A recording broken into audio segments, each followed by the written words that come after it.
Painted application ધોરણ 6 થી 12ના વિદ્યાર્થીઓ માટે અપડેટ થઈ ચૂકી છે. આ એપ્લિકેશનમાં શું છે? બધા જ વિષયના વિડીયોઝ છે. ગુજરાતની બેસ્ટ ફેકલ્ટી દ્વારા લાઈવ લેક્ચર્સ છે. આઈએમપી પ્રશ્ન છે, ટેસ્ટ સિરીઝ છે અને ગુજરાતના તમામ વિદ્યાર્થીઓ સાથે તમે તમારી કમ્પેરિઝન કરી શકો છો. ગેમિફિકેશન છે અને બીજું ઘણું બધું. તો તમે એપ્લિકેશન ડાઉનલોડ ન કરી હોય તો ડિસ્ક્રિપ્શનમાં લિંક આપી છે. હમણાં જ પ્લે સ્ટોર ઉપર જાઓ અને એપ્લિકેશન ડાઉનલોડ કરો. ઘરે બેઠીને સરસ મજાનું ગુજરાતની જોરદાર ફેકલ્ટી સાથે ભણો, સારા માર્ક્સે પાસ થાઓ. નોટ પેન હોય તો નોટ પેન માંથી લખી નાખવું, નહીતર આપણી પાસે એક સાધન તો છે જ તે મોબાઈલ, એની અંદર આપણે લખી નાખીએ કે ભાઈ કયા કયા કામ ધંધા મારે કરવાના છે. લેક્ચર મને અહીંથી આપ્યા હોય, બરાબર, કે ભાઈ તમારે આટલા વાગે આ ક્લાસમાં લેક્ચર લેવાનો છે, તો મને કઈ યાદ રહે નહીં એવું લખી નાખું, બરાબર. ડાયરી જે એક મેં રાખી સાથે, એ ડાયરીમાં લખી નાખું ભાઈ આ તારીખે વારે આ પેપર કાઢવાના, આ કામ કરવાનું, પેપર જોવાના, લેક્ચર લેવાનો, આ ટોપિક, બરાબર, એ લખી નાખું.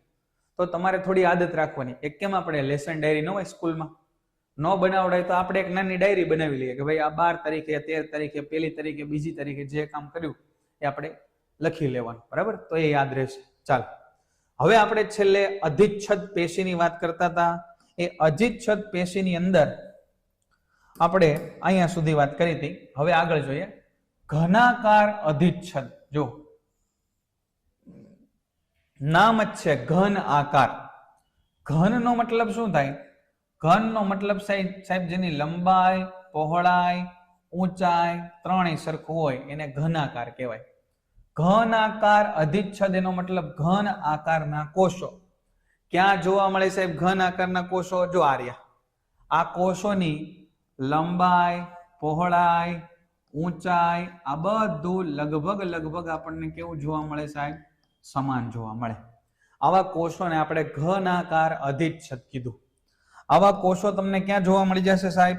તો કે આવા કોષો જોવા મળશે મૂત્રપિંડ નલિકા તથા લાળ ગ્રંથિની નલિકાના અસ્તરનું નિર્માણ કરે.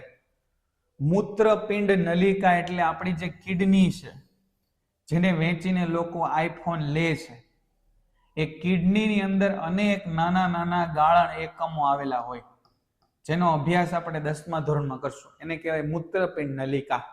લાળ ગ્રંથિ, જ્યાંથી લાળનું નિર્માણ થાય, તેના અંદરના સ્તરનું નિર્માણ, જ્યાં યાંત્રિક આધાર આપે છે. એનું કામ છે યાંત્રિક આધાર આપવાનું, બરાબર, આધાર આપવાનું કામ છે. અધિચ્છદીય કોષો ઘણીવાર વધારાની વિશિષ્ટતા દર્શાવીને ગ્રંથિ કોષો તરીકે કાર્ય કરે. જો ઘણીવાર છે એ વધારાની વિશિષ્ટતા દર્શાવે. અધિચ્છદીય કોષો ઘણીવાર વધારાની વિશિષ્ટતા દર્શાવીને ગ્રંથિ કોષ તરીકે કાર્ય કરે, જે અધિચ્છદીય સપાટી પર પદાર્થોનો સ્ત્રાવ કરી શકે. જો એવા કોષો કે જે અલગ અલગ પ્રકારના પદાર્થો પોતાની અંદરથી સ્ત્રાવ કરી શકે. કેટલીક વાર અધિચ્છદીય પેશીનો કેટલોક ભાગ અંદરની તરફ વળેલો હોય અને એક બહુકોષીય ગ્રંથિનું નિર્માણ કરે, તેને ગ્રંથિ અધિચ્છદ કહે. જો અધિચ્છદ પેશીની ખાસિયત છે કે આ રીતે અંદર તરફ વળી અને પોતાની અંદરથી કેટલાક દ્રવ્યો કાઢી શકે. લાળ ગ્રંથિ, બરાબર, આવી અલગ ગ્રંથિઓ આપણે શરીરમાં આવેલી છે, જેમાંથી અલગ અલગ પ્રકારના જઠરની અંદર ગ્રંથિઓ આવેલી છે, આંતરડાની અંદર આંતરીય ગ્રંથિઓ આવેલી છે. તો આવી અધિચ્છદીય પેશી એ ગ્રંથિનું નિર્માણ કરી શકે કે જેના અંદરથી ચોક્કસ પ્રકારના સ્ત્રાવો નીકળે. તો ઘનાકાર અધિચ્છદ એ યાંત્રિક આધાર આપવાનું કામ કરે. મૂત્રપિંડ નલિકા અને લાળ ગ્રંથિમાં જોવા મળે. છેલ્લો પેરેગ્રાફ આપ્યો કે કેટલીક અધિચ્છદીય પેશી વિશિષ્ટ પ્રકારની સંરચના દર્શાવે, જે અંદર તરફ વળેલી હોય અને પોતાનામાંથી કેટલાક દ્રવ્યો સ્ત્રવિત થવાની ખાસિયતો ધરાવે છે. એને ગ્રંથિય અધિચ્છદ કહેવાય. એનું બસ નામ આપણે ગ્રંથિય અધિચ્છદ આપી દીધું, કેમ કે એ પેશીમાંથી નવી ગ્રંથિઓ બની એટલા માટે, બરાબર છે. તો અહીં સુધીનું ક્લિયર છે ભાઈ? અહીં સુધીનું બધાને સમજાશે? હવે છેલ્લો પેરેગ્રાફ જે વાત કરી, પ્રકારની પેશી છે અને આ પેશીનું નામ છે સંયોજક પેશી. શા માટે તેને સંયોજક પેશી કહે? આ પ્રકરણની પ્રસ્તાવનામાં આ બાબતે એક સૂચન આપેલું છે, બરાબર ને? આ પ્રકરણ જ્યારે શરૂ થયું ત્યારે આપણે અલગ અલગ પ્રકારની પેશીમાં આ સંયોજક પેશી એની પણ આપણે ચર્ચા કરી હતી કે શા માટે છે એ આપણે રુધિરને સંયોજક પેશી કહીએ. બરાબર, રુધિરને શા માટે સંયોજક પેશી કહીએ. બરાબર, એનું કારણ આપણને અહીંયા આપેલું છે કે રુધિર છે એ પણ એક પ્રકારની પેશી છે અને એને આપણે સંયોજક પેશી એવું નામ આપ્યું. અહીંયા આપણને આપેલું છે પ્રસ્તાવનામાં ક્યાંક ને ક્યાંક. આ વનસ્પતિ પેશી શરૂ થઈ, શોધજો તમે અહીંયા, હે ને, અને પછી મને કહેજો વિચારીને કે શા માટે આપણે એને સંયોજક પેશી કીધી. શા માટે એને આપણે સંયોજક પેશી કીધી. બરાબર, એનું કારણ આપણે અહીંયા ચર્ચા કરી હશે. સંયોજક પેશી કીધી રુધિરને. તો આ રુધિર છે એક પ્રવાહી સંયોજક પેશી છે. રુધિર એક પ્રવાહી સંયોજક પેશી છે. જોઈ આ પ્રકરણની, ચાલો આપણે આ પ્રકારની પેશી વિશે વિસ્તૃત માહિતી મેળવીએ. સંયોજક પેશીના કોષો છૂટા છવાયા હોય છે અને આંતરકોષીય દ્રવ્યમાં ખૂપેલા કે ગોઠવાયેલા હોય છે. જેમ કે આપણને આકૃતિ 6.10 માં દર્શાવ્યું. જો આકૃતિ 6.10 એની અંદર આ વાત કરી છે સંયોજક પેશીના પ્રકાર. જો આપણું રુધિર છે એક પ્રકારની પ્રવાહી સંયોજક પેશી કે જેમાં એક રુધિર રસ આવેલો છે અને આ રુધિર રસની અંદર અલગ અલગ અલગ પ્રકારના કોષો આવેલા છે. જેમ કે તમે જુઓ વિભિન્ન શ્વેત રુધિર કણિકાઓ, પછી અહીંયા તમે જુઓ કાસ્થિ કોષ, કાચવત આધારક દ્રવ્ય, આ બધા પ્રકારના કોષો એ આપણને આપેલા છે સંયોજક પેશીના પ્રકારો. એમાં રુધિર કોષના પ્રકારો આપેલા છે, સંયુક્ત અસ્થિ પેશી, કાચવત કાસ્થિ, તંતુ ઘટક પેશી, મેદપૂર્ણ પેશી, આ બધી સંયોજક પેશીઓ છે. એમાંથી સૌથી પહેલી આપણે વાત કરી રુધિરની વાત કરી.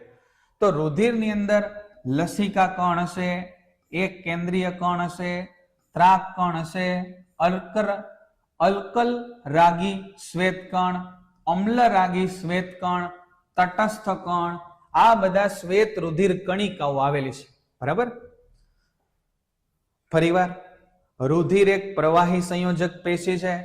સંયોજક પેશીના કોષો છૂટા છવાયા હોય, આંતરકોષીય આધારક દ્રવ્યમાં ખૂપેલા કે ગોઠવાયેલા હોય.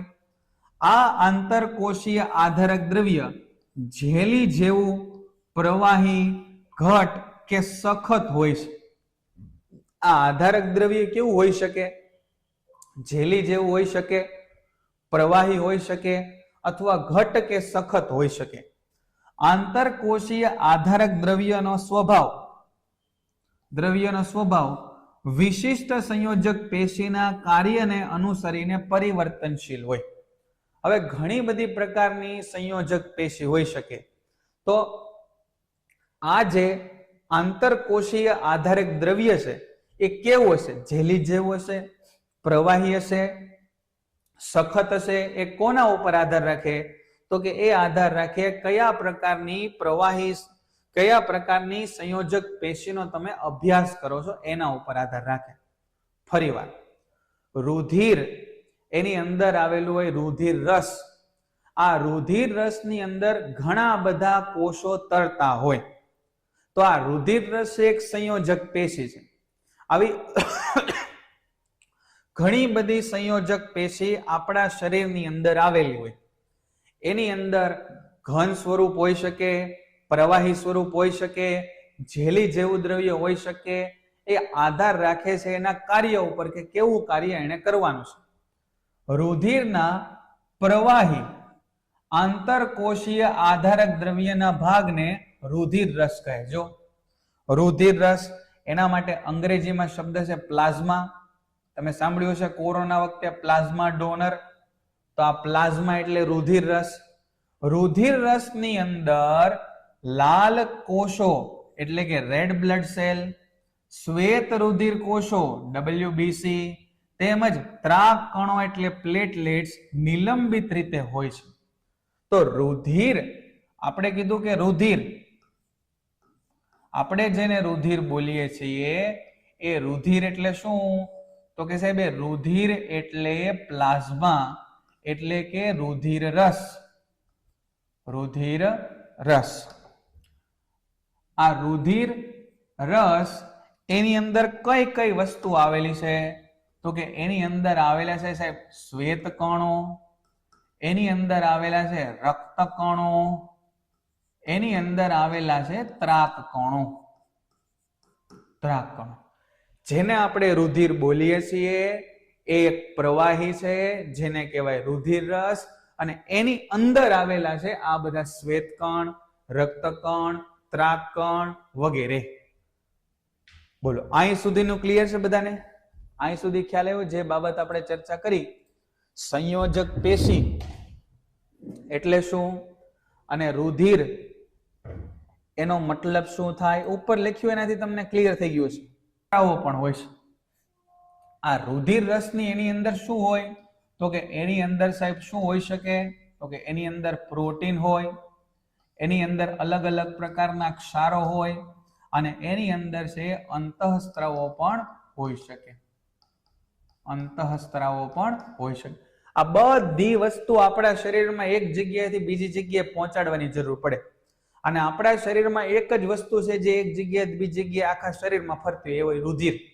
અને રુધિર એટલે આ બધો લબાચો જે મેં લખ્યું ને, શ્વેત કણ, રક્ત કણ, ત્રાક કણ, પ્રોટીન, ક્ષાર, અંતઃસ્ત્રાવો, એ બધું આપણા શરીરમાં ફરતું હોય. રુધિર એ વાયુઓ, શરીરના પચેલા ખોરાક, અંતઃસ્ત્રાવો, ઉત્સર્જિત પદાર્થોને શરીરના જુદા જુદા ભાગમાં સંવહન કરે. વાયુ એટલે ઓક્સિજન લઈએ, કાર્બન ડાયોક્સાઇડ બહાર કાઢીએ. શરીરના પચેલા ખોરાક, ખોરાક ખાધો, એનું આંતરડામાં પાચન થયું, એ પચેલા ખોરાકના ઉપયોગી દ્રવ્યને શરીર સુધી પહોંચાડવા. અંતઃસ્ત્રાવો, અંતઃસ્ત્રાવો એટલે શું? 7મા ચેપ્ટર તમે આગળ ઉપરના ધોરણમાં ભણશો, અથવા નાના ધોરણમાં 8મા ધોરણમાં ભણ્યા હશો કે જાતીય અંતઃસ્ત્રાવ હોય, પછી થાઇરોક્સિન અંતઃસ્ત્રાવ હોય, એડ્રેનાલિન અંતઃસ્ત્રાવ હોય. આ બધા અંતઃસ્ત્રાવો શરીરમાં અલગ અલગ અસરો પ્રેરિત કરે. અને ઉત્સર્જિત પદાર્થો, ઉત્સર્જિત પદાર્થ એટલે મૂત્ર, આ મૂત્ર બનાવવાનું કામ, એના ઝેરી ઘટકો એ રુધિર આપણા મૂત્રપિંડ સુધી લાવે. હવે બીજી વાત આવી, અહીંયા રુધિરની વાત પૂરી થઈ. હવે વાત થઈ અસ્થિ. અસ્થિ એટલે સામાન્ય ભાષામાં જેને આપણે હાડકા કહીએ છીએ, એ હાડકા એને આપણે બોલીએ અસ્થિ. અસ્થિ પણ ભાઈ એક સંયોજક પેશીનું ઉદાહરણ છે. જો કેટલી આમ વિચિત્ર બાબતો આપણને જોવા મળે. અસ્થિ પણ એક સંયોજક પેશીનું ઉદાહરણ છે. તે શરીરના હાડ પિંજરનું નિર્માણ કરીને શરીરને આધાર આપે છે. જો આપણે છે આ રીતે સીધા ઉભા રહી શકીએ, હાથ હલનચલન કરી શકીએ, ડાન્સ કરી શકીએ. આ હાથ આવો રીતે સીધો રહેશે. કેમ? તો કે ભાઈ આપણા શરીરમાં સાહેબ હાડકા આવેલા છે, અને એના કારણે આપણું આવું સરસ સુદ્રઢ શરીર સંરચના જોવા મળે છે. ને કરતા આપણે આમ લચીલા લબડતા એવા હોત ને, જો આપણા શરીરમાં હાડકા ન હોત તો. તે સ્નાયુ પેશીઓને જકડી રાખે છે. સ્નાયુ પેશીને જકડી રાખે છે. આપણે તમને આકૃતિ દ્વારા સમજાવવાનો પ્રયત્ન કર્યો હતો કે કઈ રીતે આપણા હાથ છે એ ઉપર નીચે થાય. જો આ રહ્યું, આ બ્લુ કલરથી બનાવ્યા હાડકા છે, એની આજુબાજુ ગુલાબી રંગથી બનાવ્યા સ્નાયુ છે. તો હાડકા બીજું શું કામ કરે? તો કે સાહેબ સ્નાયુ પેશીને જકડી રાખવાનું કામ આ હાડકા કરે છે. સ્નાયુ પેશીને જકડી રાખવાનું કામ. ફરીવાર અસ્થિ, આપણે હાડકા એવો શબ્દ ઉપયોગ નહીં કરીએ. અસ્થિ, અસ્થિ એ સંયોજક પેશીનું ઉદાહરણ છે. એનો ધંધો શરીરના હાડપિંજરનું નિર્માણ કરીને શરીરને આધાર આપે. તો પહેલું કામ આધાર આપવાનું. બીજું કામ છે સ્નાયુ પેશીને જકડી રાખે અને શરીરના મુખ્ય અંગોને આધાર આપે છે. ટૂંકમાં બધા અંગોને આધાર આપે. આ પેશી મજબૂત અને કઠણ હોય છે. આ પેશી કેવી હોય? મજબૂત અને કઠણ હોય. અસ્થિ કોષો, આ યાદ રાખજો, અસ્થિ કોષો એ કેલ્શિયમ તથા ફોસ્ફરસના બનેલા હોય છે અને સખત આંતરકોષીય આધારક દ્રવ્યમાં ગોઠવાયેલા હોય. સખત આંતરકોષીય આધારક દ્રવ્યમાં ગોઠવાયેલા હોય. આપણે કહીએ ને કેલ્શિયમની ઉણપના કારણે છે એ હાડકા નબળા પડી ગયા. તો એ હાડકા નબળા એટલે પડી ગયા કે અસ્થિ કોષો છે એ શેના બનેલા છે? કેલ્શિયમ અને ફોસ્ફરસ. અને આ કોષો એક સખત દ્રવ્યની અંદર ગોઠવાયેલા હોય છે. તો આને આપણે વાત કરી અસ્થિ પેશી. બે અસ્થિઓ એકબીજા સાથે એક અન્ય સંયોજક પેશી દ્વારા જોડાય છે. આપણે કીધું કે જો સાહેબ અહીંયા બે હાડકા છે ને એ જોડાયેલા છે. જો અહીંયા બે હાડકાનું જોડાણ છે. અહીંયા આગળ તમે જુઓ બે હાડકાઓનું જોડાણ છે. તો બે હાડકાઓના જોડાણ માટે આપણા શરીરની અંદર એક અલગ બીજી રચના આવેલી છે. આ રચના કઈ છે? બે અસ્થિઓ એકબીજા સાથે અન્ય સંયોજક અસ્થિઓનું જોડાણ અન્ય સંયોજક પેશી દ્વારા જોડાય, જેનું નામ ઉપરથી તમને ખબર પડી જાય અસ્થિબંધ સ્નાયુ. જો એને અસ્થિબંધ સ્નાયુ કહેવાય. અસ્થિઓનું બંધન, બંધ એટલે જોડ, જેને અંગ્રેજીમાં લિગામેન્ટ કહેવાય. અસ્થિબંધને લિગામેન્ટ કહેવાય. ઘણી વાર કે ને લિગામેન્ટ છે એ ખેંચાઈ ગયા અને સોજો આવી ગયો. ને આ પેશી ખૂબ જ સ્થિતિસ્થાપક હોય છે અને ખૂબ જ મજબૂત હોય. કેમ ભાઈ? તો કે હું દિવસમાં લાખો હજારો વાર આ રીતે હાથને આમથી આમ કરીએ, ઉપર નીચે કરીએ, લખવા માટે આમ કરીએ, તો આપણા હાડકાઓની વચ્ચે એક સ્થિતિસ્થાપક દ્રવ્ય આવેલું હોય જે સતત ખેંચાય, સંકોચાય, ખેંચાય, સંકોચાય એવું થાય. આને કહેવાય અસ્થિબંધ સ્નાયુ. અંગ્રેજીમાં એને કહેવાય લિગામેન્ટ. તો આ ખૂબ સ્થિતિસ્થાપક. સ્થિતિસ્થાપક એટલે રબર કેવું હોય? તો કે સાહેબ રબર આવું હોય, પછી તમે એને ખેંચો તો એ આવું થઈ જાય, અને ફરી પાછું એને મૂકી દો તો પોતાનો મૂળ આકાર ધારણ કરી લે ને. તો આવા પેન્ટેડ એપ્લિકેશન ધોરણ 6 થી 12 ના વિદ્યાર્થીઓ માટે અપડેટ થઈ ચૂકી છે. આ એપ્લિકેશનમાં શું છે? બધા જ વિષયના વિડીયોઝ છે. ગુજરાતની બેસ્ટ ફેકલ્ટી દ્વારા લાઈવ લેક્ચર્સ છે, આઈએમપી પ્રશ્ન છે, ટેસ્ટ સિરીઝ છે, અને ગુજરાતના તમામ વિદ્યાર્થીઓ સાથે તમે તમારી કમ્પેરિઝન કરી શકો છો. ગેમિફિકેશન છે અને બીજું ઘણું બધું. તો તમે એપ્લિકેશન ડાઉનલોડ ન કરી હોય તો ડિસ્ક્રિપ્શનમાં લિંક આપી છે. હમણાં જ પ્લે સ્ટોર ઉપર જાઓ અને એપ્લિકેશન ડાઉનલોડ કરો. ઘરે બેઠીને સરસ મજાનું ગુજરાતની જોરદાર ફેકલ્ટી સાથે ભણો, સારા માર્ક્સે પાસ થાઓ. આને કહેવાય સ્થિતિસ્થાપક. સ્થિતિસ્થાપક એટલે એનો આકાર બદલો અને વળી પાછો એ પોતાનો આકાર ધારણ કરી લે, એને સ્થિતિસ્થાપક કહેવાય. તે ઓછું આંતરકોષીય આધારક દ્રવ્ય હોય છે. સ્નાયુઓમાં ખૂબ ઓછું આંતરકોષીય આધારક દ્રવ્ય હોય છે. એક અન્ય પ્રકારની સંયોજક પેશી એ સ્નાયુ બંધ છે. જો એક તો અસ્થિ બંધ સ્નાયુ અને બીજું સ્નાયુ બંધ છે. સ્નાયુ બંધ એટલે ટેન્ડન કહેવાય. જે સ્નાયુ પેશી કે માંસપેશીઓને અસ્થિઓ સાથે જોડે છે. જો ફરીવાર અહીંયા કીધું આપણે કે જો સાહેબ આ બે હાડકાઓ જોડાયેલા હતા ને તો ત્યાં લિગામેન્ટ આવ્યું, એટલે કે અસ્થિબંધ સ્નાયુ આવ્યા. હવે અહીંયા આગળ તમે જુઓ, અહીંયા આગળ છે હાડકા અને સ્નાયુ પેશીનું જોડાણ છે. અહીંયા આગળ હાડકા અને સ્નાયુ પેશીનું જોડાણ છે. તો હાડકા અને સ્નાયુ પેશીનું જોડાણ કોના દ્વારા થાય? તો કે હાડકા અને સ્નાયુ પેશીનું જોડાણ સ્નાયુબંધ દ્વારા થાય. જો તે માંસપેશીઓ અથવા સ્નાયુ પેશીઓ એને અસ્થિઓ સાથે જોડે. અસ્થિ એટલે હાડકા. હાડકાને માંસ સાથે અથવા સ્નાયુ પેશી સાથે જોડે એને સ્નાયુબંધ કહેવાય. સ્નાયુબંધ છે એ મજબૂત છે, પરંતુ સીમિત સ્થિતિસ્થાપકતા વાળી રેસામય પેશી છે. મજબૂત તો છે ઘણા, પણ સીમિત સ્થિતિસ્થાપકતા વાળી રેસામય પેશી છે. રેસામય પેશી રેસાઓ આવેલા હોય, એની સ્થિતિસ્થાપકતા બહુ વધારે નથી. કેમ કે એનું કાર્ય જેવું છે, ન્યા પડ્યું રહેવાનું છે, એને કઈ ખેંચાવા તણાવવાનું બહુ વધારે છે નહીં. બોલો અહીંયા સુધી ખબર પડી ગઈ બધાને? અહીં સુધી ક્લિયર? એક વાત કરીએ આપણે અસ્થિ, બીજી વાત કરીએ આપણે કાસ્થિ. કોને કહીએ સાહેબ કાસ્થિ? અંગ્રેજીમાં એના માટે શબ્દ છે કાર્ટિલેજ.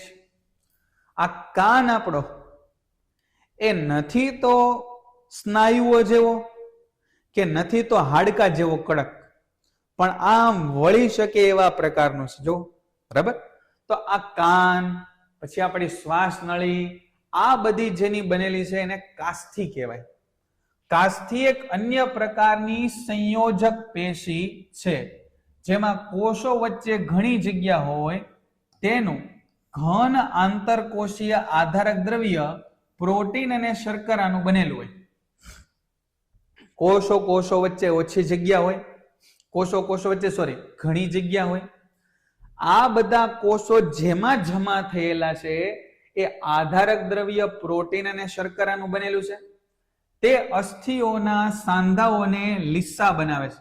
અસ્થિઓના સાંધા એને લીસા બનાવે.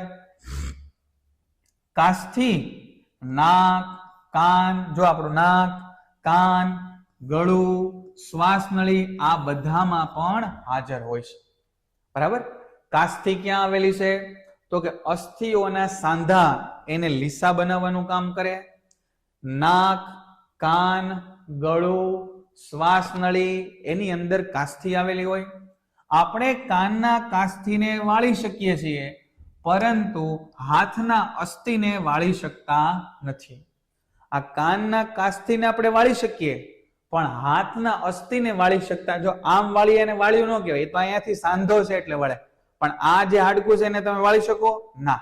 અને વાળવાની કોશિશ કરો તો એ બળકી જાય. બરાબર, ભટકે ને. તો આ વાત કરી છે નહીં આપણે, તો કે આ વાત કરીએ આપણે કાસ્થિની. કાસ્થિ છે એ સંયોજક પેશી છે, જેમાં કોષો વચ્ચે ઘણી જગ્યા હોય, તેનું ઘન આંતરકોષીય આધારક દ્રવ્ય પ્રોટીન અને શર્કરાનું બનેલું હોય. તે અસ્થિના સાંધાને લીસા બનાવે. કાસ્થિ છે નાક, કાન, ગળું, શ્વાસ નળી એમાં હાજર હોય. કાનની કાસ્થિઓને આપણે વાળી શકીએ, પણ હાથની અસ્થિને આપણે વાળી, અસ્થિ એટલે હાડકા, બરાબર, એને આપણે વાળી શકતા નથી. પછી વાત કરીએ તંતુ ઘટક સંયોજક પેશી. પછી નામ આપેલું છે તંતુ ઘટક સંયોજક પેશી. એરોલર કનેક્ટિવ ટીશ્યુ. ત્વચા અને સ્નાયુ પેશી કે માંસપેશીઓની વચ્ચે રુધિર વાહિનીઓની ચારે તરફ અને ચેતાઓ તથા અસ્થિ મજ્જામાં જોવા મળે છે. જો તંતુ ઘટક સ્નાયુ સંયોજક પેશી, તંતુ ઘટક સંયોજક પેશી આપણને અહીંયા આપેલી છે. તંતુ ઘટક સંયોજક પેશી ડી. જો આ તંતુ ઘટક સંયોજક પેશી, બરાબર. આ તંતુ ઘટક સંયોજક પેશી એ જોડાણનું કાર્ય કરે. જો અહીંયા આપેલી છે તંતુ ઘટક સંયોજક પેશી. આ તંતુ કોષ શું કાર્ય કરે? જો તે ત્વચા અને સ્નાયુ પેશી, હાડકાની ઉપર સ્નાયુ, સ્નાયુની ઉપર ત્વચા.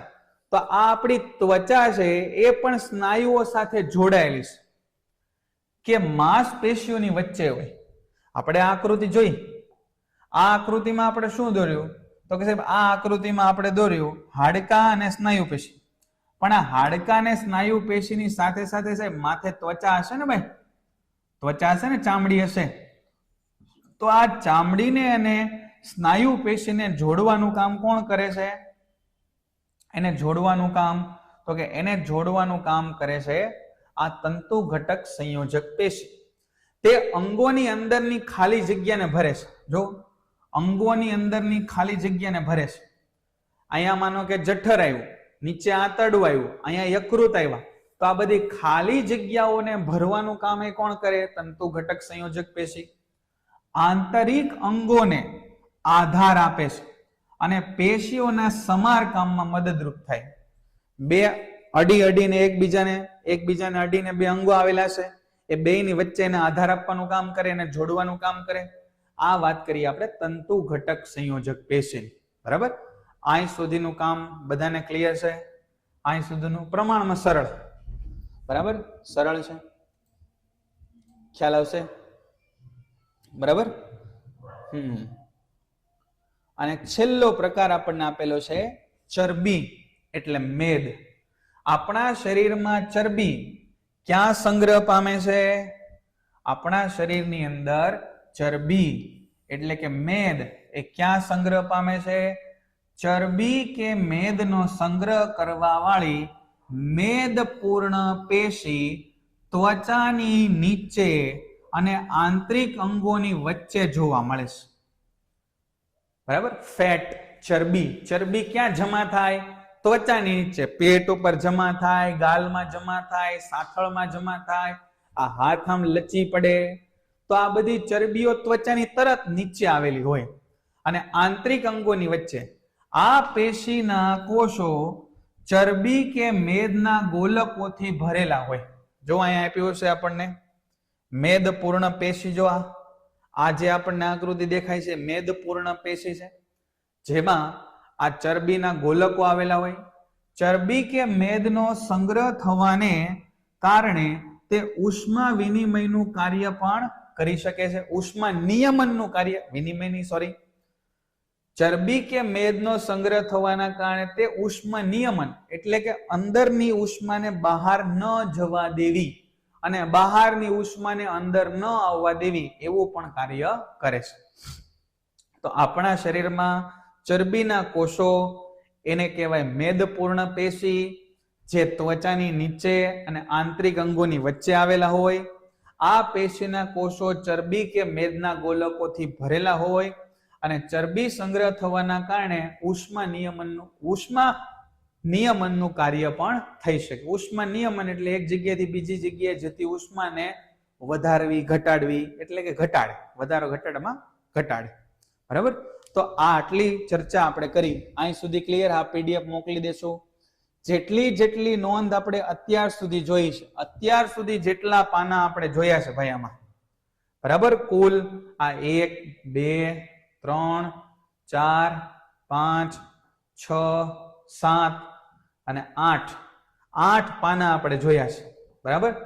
એ 8 પાનાની નોંધ તમારે એક વખત લખવાની છે, મુદ્દા પાડીને. આવી રીતે મોટા મોટા ફકરાની મુદ્દા પાડીને લખવાની છે.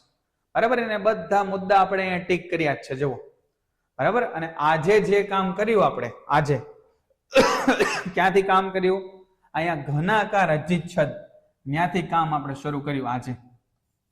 આજે અહીંથી આપણે કામ શરૂ કર્યું, અહીંયાથી આ ઘનાકાર અધિચ્છદ થી કામ શરૂ કર્યું અને એના પછી એક પેજ આપણે વાંચ્યું. બરાબર. એક પેજ. તો આને પણ તમારે મુદ્દા બનાવી અને 2 વાર લખવાનું છે. 2 વાર લખવું અને યાદ રાખવાનું છે. પેન્ટેડ એપ્લિકેશન ધોરણ 6 થી 12ના વિદ્યાર્થીઓ માટે અપડેટ થઈ ચૂકી છે. આ એપ્લિકેશનમાં શું છે? બધા જ વિષયના વિડીયોઝ છે. ગુજરાતની બેસ્ટ ફેકલ્ટી દ્વારા લાઈવ લેક્ચર્સ છે. આઈએમપી પ્રશ્ન છે, ટેસ્ટ સિરીઝ છે અને ગુજરાતના તમામ વિદ્યાર્થીઓ સાથે તમે તમારી કમ્પેરિઝન કરી શકો છો. ગેમિફિકેશન છે અને બીજું ઘણું બધું. તો તમે એપ્લિકેશન ડાઉનલોડ ન કરી હોય તો ડિસ્ક્રિપ્શનમાં લિંક આપી છે, હમણાં જ પ્લે સ્ટોર ઉપર જાઓ અને એપ્લિકેશન ડાઉનલોડ કરો. ઘરે બેઠીને સરસ મજાનું ગુજરાતની જોરદાર ફેકલ્ટી સાથે ભણો, સારા માર્ક્સે પાસ થાઓ.